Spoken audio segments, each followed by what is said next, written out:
The advertising messages in this episode are brought to you by Breast Cancer Index, the first and only test recognized by professional oncology guidelines to predict benefit from extended endocrine therapy in early-stage hormone receptor-positive breast cancer. Can you identify the 95% of women who don't benefit from extending anti-estrogen therapy from 5 to 10 years? Breast Cancer Index can help. To learn more, visit breastcancerindex.com/ONS.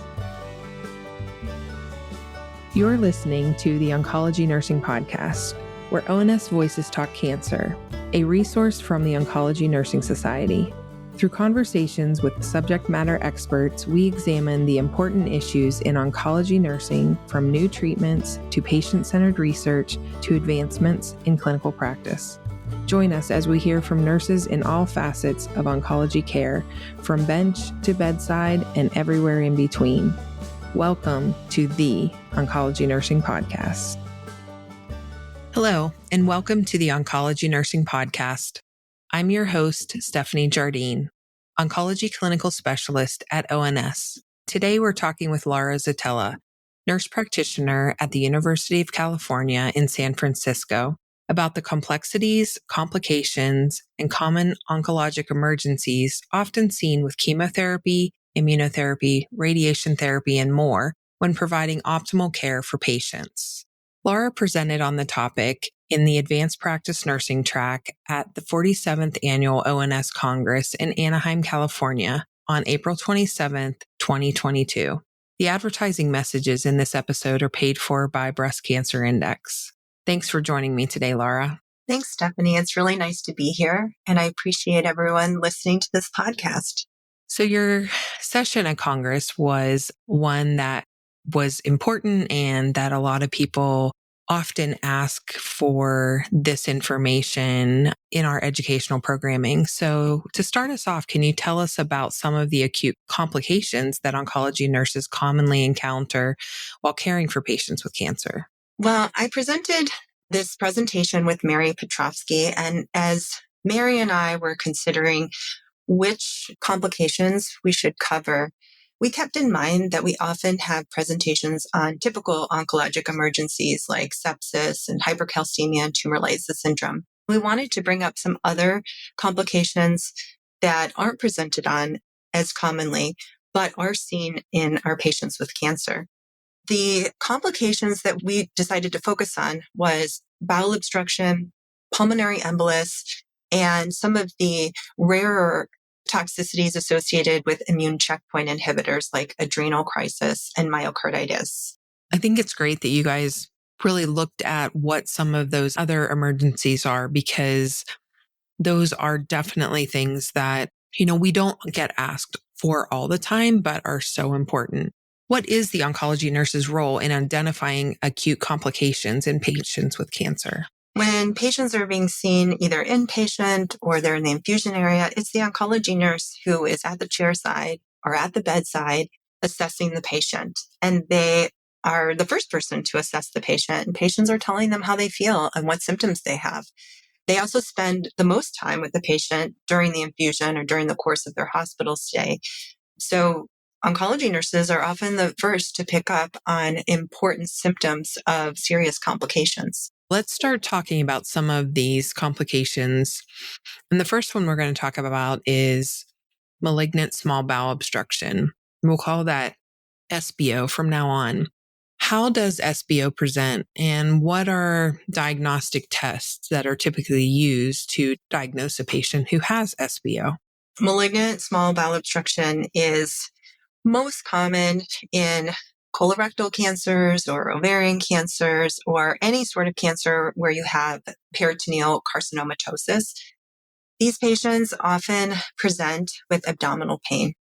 The abdominal pain can be continuous, it can be colicky, it can be localized, it can be generalized. So the presentation is really variable. And patients can have abdominal pain simply from their cancer. So it does require a little bit of evaluation. Some other clues that there is a small bowel obstruction is if it's associated with nausea and vomiting, or if patients are no longer passing gas, or they have decreased or absent stool. And then sometimes you can have partial small bowel obstruction where the pain comes and goes, and it's a very colicky type of pain. And you can have a situation where patients may have some diarrhea or incontinence because the stool is passed around this partial small bowel obstruction. So I think you need to have a high degree of suspicion. And then the diagnostic test that is most sensitive for determining small bowel obstruction is a CT of the abdomen with contrast. So what are some of the complications for a patient who would present and then actually have a positive diagnostic test for a small bowel obstruction? If it is a complete small bowel obstruction, that is truly a oncologic emergency that can result in metabolic abnormalities, possible bacteria translocation, sepsis. There's a possibility of bowel hemorrhage, necrosis, perforation, peritonitis. So that can become very dangerous quickly. And those patients need to be admitted to the hospital. And all patients who have a small bowel obstruction should be evaluated by a surgeon to determine if surgery is necessary or if it could be medically managed. If it's a partial small bowel obstruction, the initial treatment is medical management because sometimes this can pass with medical management, which includes bowel rest and IV hydration.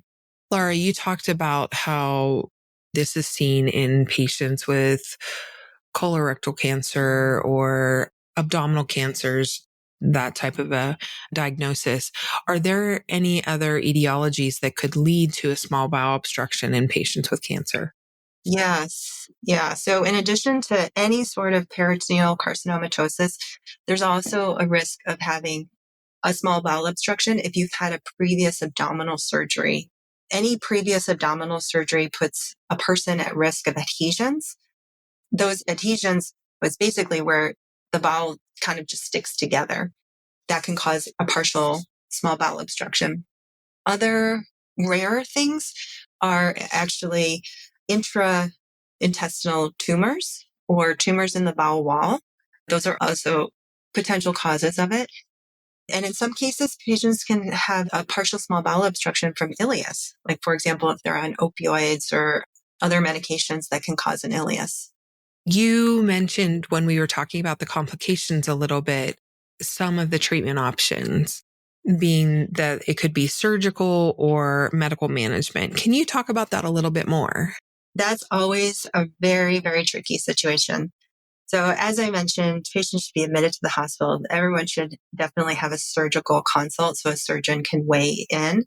And there are some situations where you really do need to do surgery. Like, for example, if there's a complete obstruction, if there's any strangulated bowel, if there's intussusception, or if there's a closed loop obstruction, all of those are indications for surgery.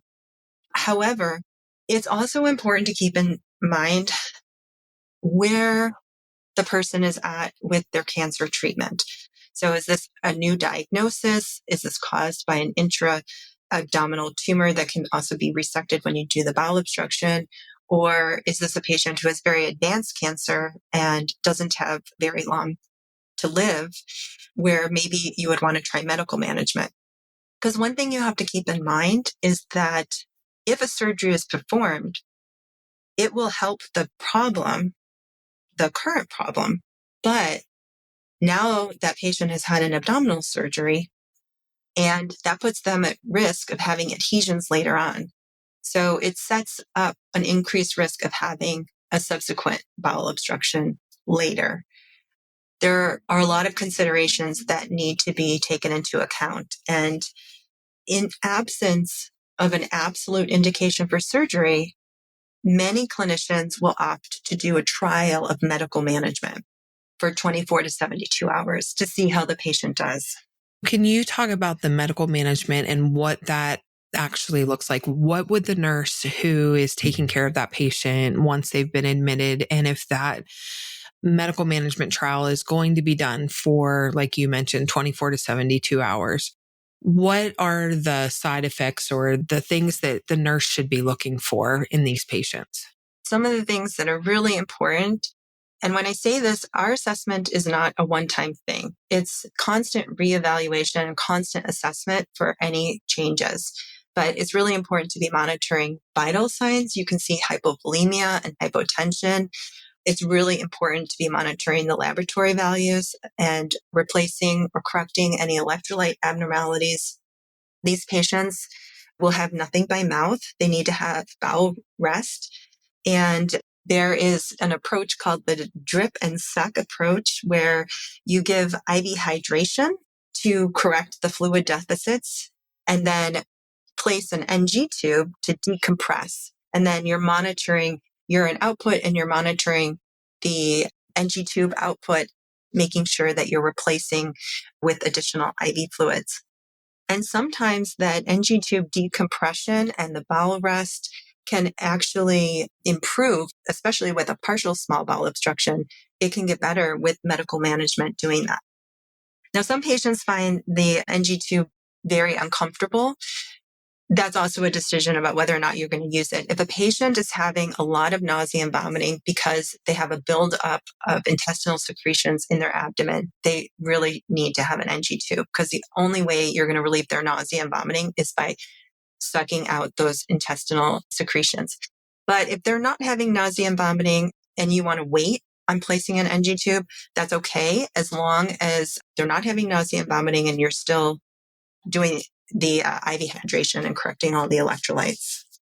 You know, another thing, Stephanie, that I should bring up, in addition to that, there's some common medications that nurses might be giving. For example, if the patient does have nausea, the preferred antiemetic is steroids, because steroids can treat nausea, as we know, but it also decreases bowel wall edema. So it helps actually with decreasing the bowel wall edema. And so that's a thing to consider. Some other medications could be like anti-secretory medications, which decrease intestinal secretions, like scopolamine or octreotide. And then if patients have pain, as I mentioned earlier, abdominal pain is one of the most significant presenting symptoms. Often they require opioids, and we try to use the lowest dose possible to control the pain so that the opioids don't contribute to the obstruction, but they are often needed because it is important to make sure the patient has really good pain control. Thanks for explaining that. I think that our listeners will find this really helpful to think about when they have patients, whether they're in the outpatient and seeing somebody coming in and complaining of pain, and just doing that really good assessment and figuring that out. And then also in the management stage of things. Are there some signs of systemic toxicity that these patients might exhibit as well? Some warning signs that everyone should be aware of is any patient who presents with fever, chills, hypotension, tachycardia, an elevated white count, a lactic acidosis, or peritoneal signs. So often patients will have tenderness and abdominal pain, but peritoneal signs are a rebound tenderness, guarding, rigidity of the abdomen. I was taught if you walk into the room and you touch the bed or shake the side of the bed and that hurts them, they jump with pain, that's a peritoneal sign. You really need to watch. That is an emergency, and that indicates that there is something else serious going on. It often can point to peritonitis or perforation. And so emergent imaging needs to be done to determine if there is an emergent complication. And then the last thing I want to ask you in relation to talking about the small bowel obstruction, are there additional oncologic emergencies that could be related to a patient who exhibits or actually has small bowel obstruction? Stephanie, the thing I worry about most in patients who have a malignant small bowel obstruction is perforation, peritonitis, or infection. So I'm always on the lookout for sepsis. So if I see fever, chills, hypotension, tachycardia, like oncology nurses are very familiar with sepsis. They know what it looks like. That's important to identify early and then start your sepsis protocol.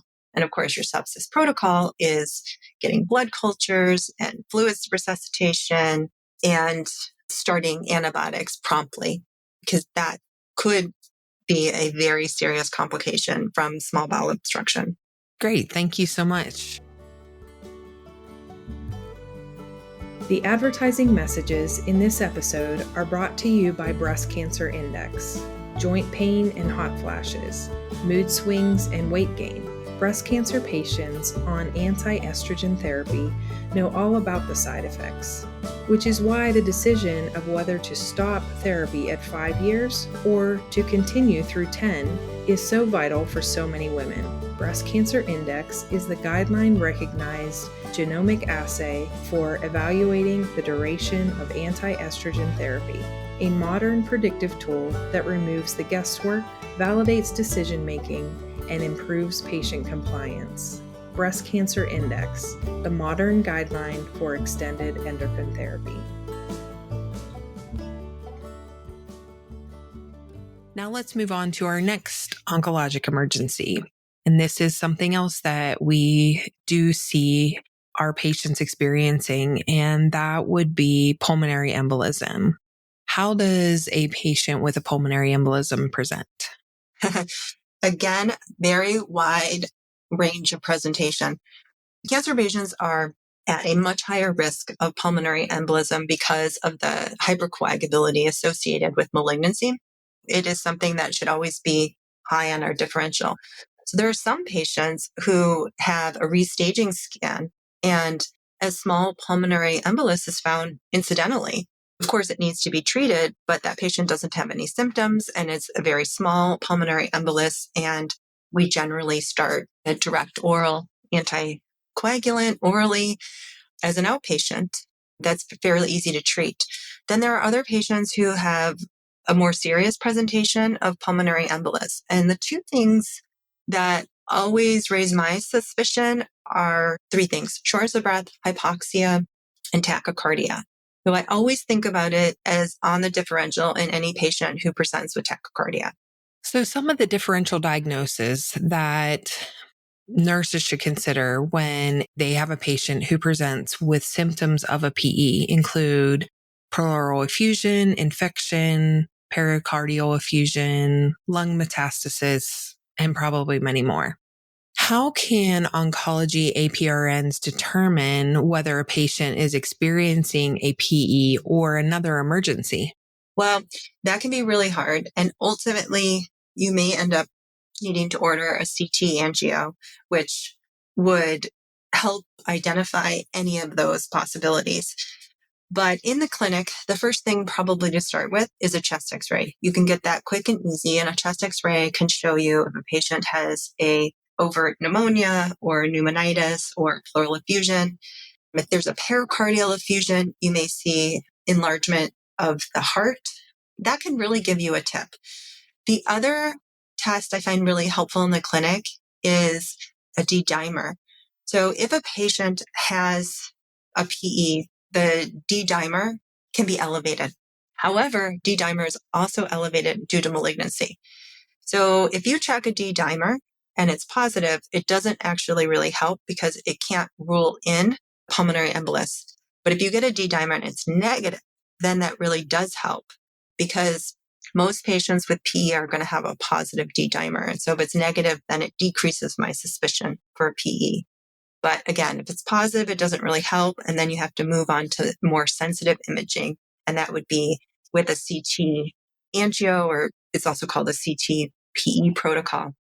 That can tell you if a patient has a pulmonary embolism, if they have any effusions, if they have a pneumonitis or a pneumonia or a lung metastasis. Thanks. I think those are all great pieces of information for our listeners to know and understand. Let's go on to another onc emergency. This one is adrenal crisis. So why should oncology nurses be aware of and understand adrenal crisis and the impact on patients with cancer? Can you talk a little bit about those nursing considerations and management strategies? Absolutely. So adrenal crisis is really rare, and it's very rare to see as a consequence of the immune checkpoint inhibitors. However, it's super important to be aware of it because it's life-threatening. It can cause complete cardiovascular collapse.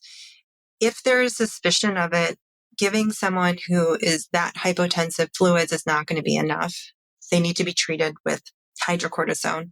And with the widespread use of immune checkpoint inhibitors, it's very important to be aware of this. So a very severe life-threatening adrenal crisis is rare, but a condition called hypophysitis, which is inflammation of the pituitary gland, is a little bit more common and is something that is definitely seen with the immune checkpoint inhibitors. So typically it presents a little more mildly, but some things you might see are a patient who says they have an abrupt onset of headache and fatigue, or they say something like, oh my gosh, I just cannot get out of bed today. I feel like I was run over by a truck. Those are the symptoms that you see. Sometimes patients will also have nausea and vomiting. But really, anyone who has nausea, vomiting, fatigue, and has hypovolemic shock, we need to be thinking about adrenal crisis and starting IV fluids. And even if you're not sure of the diagnosis, giving a one-time injection of hydrocortisone can be really helpful. So with these immune checkpoint inhibitors that, like you said, many of our patients are receiving those, what are the life-threatening adverse events that nurses should be aware of? Yeah, immune checkpoint inhibitors are very common. For most patients, they're very well tolerated, and they either have mild or moderate side effects, but it's used for so many cancers because it's effective, but also because it's so well tolerated. We can treat even older patients or patients with foreman status with it. But it is important to be aware that there are some life-threatening toxicities, and I've mentioned adrenal crisis, but the other toxicity that's emerged is a myocarditis. And this wasn't seen in the initial trials, but it's been identified since then. And it has a very high mortality rate. About 50% of patients will die if they develop it. So any patient that presents with chest pain who's on an immune checkpoint inhibitor should be sent to the emergency room for an evaluation, a cardiac evaluation, because very, very high risk situation needs urgent treatment. And then there's also this syndrome that we call the triple M syndrome, which is myocarditis, myositis, and myasthenia gravis. Any patient who presents with myocarditis should also be evaluated for myositis and myasthenia gravis, because we know that this triple M syndrome can occur concurrently. Thank you for explaining that. And Laura, I just want to thank you for your time with us today and for talking about some of these onc-emergencies that aren't sometimes the ones that are in the forefront that we hear about a lot. I want to finish our podcast up today just with a few questions that I end every podcast with.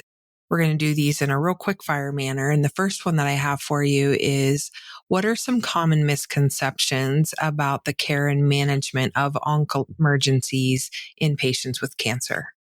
I think oncology nurses make an incredible difference in identifying things early. We are there at the bedside, at the chair side, and it is our role to be continually monitoring the patient, identifying any changes, and to keep our patients safe. I explain to patients that my job is to make sure they feel as well as possible while they're going through their treatment.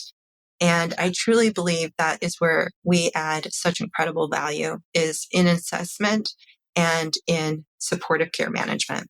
What's something about managing emergent complications that's not often discussed, but you wish people knew more about? What is really important to keep in mind is that patients often present with nausea, vomiting, abdominal pain, like very, very common symptoms. I think it's really important to keep front and center the idea of constantly reevaluating the patient, because sometimes a mild or common side effect that perhaps you're attributing to the chemotherapy or to cancer pain or something like that can rapidly turn into an emergent complication. I would answer that as the thing I would like to leave listeners with, and what we should talk about more, is we don't do just an initial assessment of the patient. We constantly go back and reevaluate and monitor over time.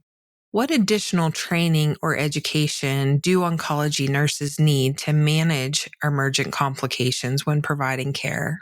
The Oncology Nursing Society does a great job of providing resources. Going to Congress was really enjoyable for me. I learned so many things from some amazing expert colleagues. The podcasts that we're doing right now, there's webinars, there's web courses. So there's a lot of educational opportunities, and a lot of this can be done online to help keep us up to date and to help us be aware of the things that we do need to look for while we're taking care of patients with cancer. And lastly, Laura, what are some additional resources for patients or providers who want to learn more? There are a number of professional organizations that have developed really excellent clinical guidelines for toxicities related to immune checkpoint inhibitors. One is SITC, the Society for Immunotherapy and the Treatment of Cancer. Another is ASCO. Another is NCCN. So those are really, really good resources. The other very important thing for patients who are on immune checkpoint inhibitors is having an immunotherapy card.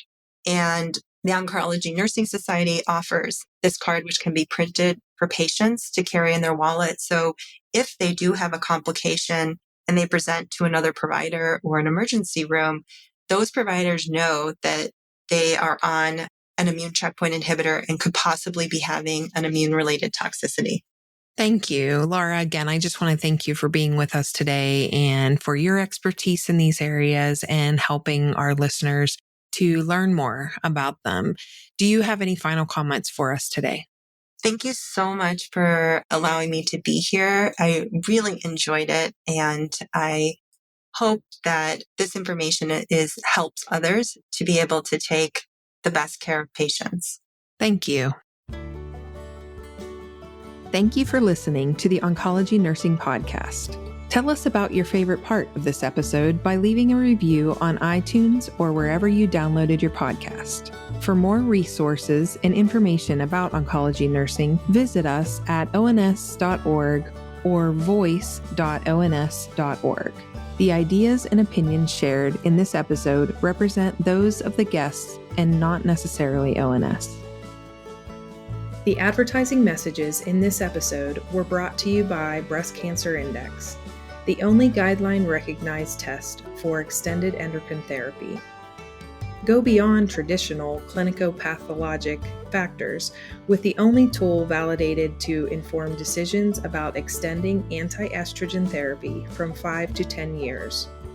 When 95% don't benefit from extending, 100% of women deserve to know. To learn more, visit breastcancerindex.com/ONS.